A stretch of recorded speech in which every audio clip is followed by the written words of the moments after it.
T'aimerais t'améliorer en coréen mais tu sais pas comment t'y prendre? Est-ce que t'as déjà entendu parler des hanja? Ce qu'on appelle les hanja, c'est des caractères chinois. Alors je te rassure tout de suite, faut pas connaître tous les caractères chinois pour s'améliorer en coréen. Par contre, la prononciation de ces caractères est super importante. Pour un caractère, tu vas avoir en général une prononciation, et en connaissant ces prononciations, tu pourras deviner le sens d'un mot coréen que t'as jamais vu de ta vie.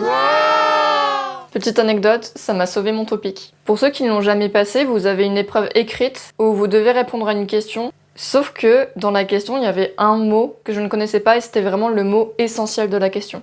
Le mot en question était Shilchon. Avant de paniquer, je me suis dit, vas-y, on essaye de décortiquer le mot. Je connaissais plein de mots avec Shil et j'ai facilement deviné que ça voulait dire en vrai, dans la vraie vie. Et Chon, ça veut dire marcher dessus, marcher sur quelque chose. J'ai assemblé les deux et je me suis dit, ok, marcher en vrai sur quelque chose.